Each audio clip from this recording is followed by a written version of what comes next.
प्रधानमंत्री नरेंद्र मोदी पार्टी के साथ साथ संसद भवन तक में हर व्यक्ति से अच्छे आचरण और भाषा संयमित रखने की कई बार अपील कर चुके हैं, लेकिन उन्हीं के पार्टी के सांसद रमेश विदुड़ी ने ऐसा कुछ कह दिया है जिसके बाद हंगामा मचा हुआ है। दरअसल गुरुवार को लोकसभा में चंद्रयान-3 मिशन की सफलता पर चर्चा के दौरान बीजेपी सांसद रमेश विदुड़ी ने बीएसपी सांसद पर अमर्यादित टिप्पणी कर दी, या यूं कहें कि सीधे तौर पर तमाम गालियां दी। रमेश विदुड़ी ने असंसदीय भाषा का प्रयोग किया। हालांकि सांसद रमेश विदुड़ी की आपत्तिजनक टिप्पणी को लेकर लोकसभा की कार्रवाई से तो उसे हटा दिया गया है, लेकिन उनके सीनियर नेता राजनाथ सिंह को इसके लिए खेद व्यक्त करना पड़ा।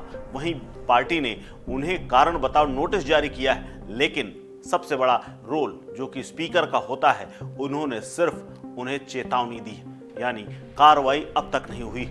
वहीं बीजेपी ने बसपा सांसद दानिश अली के खिलाफ असंसदीय भाषा का इस्तेमाल करने के लिए पार्टी अध्यक्ष जेपी नड्डा के निर्देश पर पार्टी सांसद रमेश विदुड़ी को कारण बताओ नोटिस जारी कर दिया है, लेकिन कार्रवाई अब तक कुछ भी नहीं हुई, यानी सब कुछ गोलमोल चल रहा है। बीजेपी सांसद रमेश विदुड़ी के इस बयान के बाद फिर से एक बार चर्चा शुरू हो गई है। साथ ही उनके पुराने तमाम बयान निकाले जा रहे हैं। आपको बता दें कि विदुड़ी का ये कोई पहला बयान नहीं है। इससे पहले उन्होंने राघव और परिणीति के संबंधों को लेकर के भी सदन में बड़ी बात कही थी। उन्होंने कहा था कि परिणीति को इस बात में सोचना चाहिए क्योंकि राघव एक झूठे व्यक्ति है। इसके अलावा कुछ समय पहले एक माता पिता जब स्कूल की समस्या लेकर उनके पास गए थे तो विदुड़ी ने कहा था कि बच्चे पैदा ही क्यों किए। इसके अलावा विदुड़ी का ये बयान खूब चर्चा में रहा था।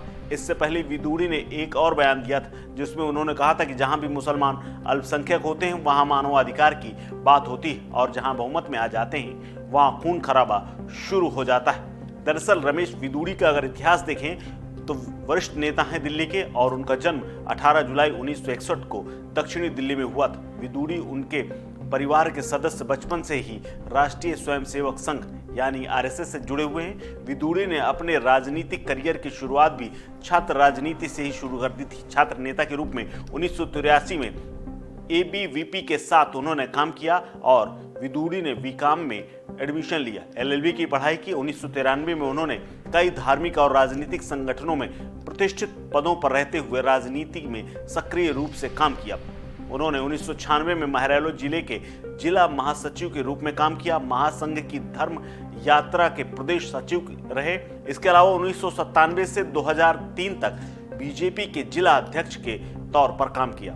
2003 से 2008 तक बीजेपी प्रदेश में प्रदेश उपाध्यक्ष के रूप में काम किया।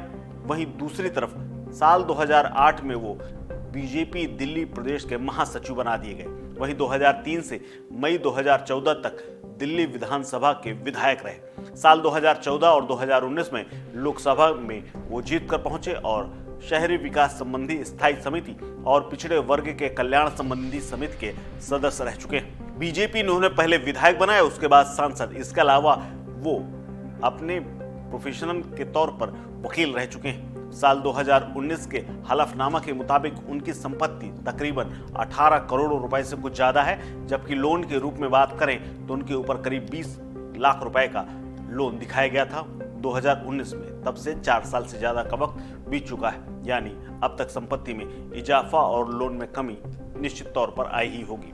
इसके अलावा वो जो लोन लिया था उसमें से एक इनोवा गाड़ी और 2 स्कॉर्पियो शामिल हैं जिनका उन्होंने लोन लिया था। इसके अलावा बैंकों में करीब 67 लाख रुपए जमा है। 4 करोड़ रुपए की कीमत का एक मकान है। 11 करोड़ रुपए की व्यावसायिक संपत्तियां हैं, यानी दुकान और अन्य जगह। इन्हीं में से क्रेशर और मकान शामिल है। पत्नी के पास 32 लाख रुपए की जमीन है जो कि व्यावसायिक भवन है। वहीं 250 ग्राम सोना भी इनके पास पड़ा हुआ है। इस खबर में फिलहाल इतना ही। अपडेट्स के लिए बने रहिए वन इंडिया हिंदी के साथ।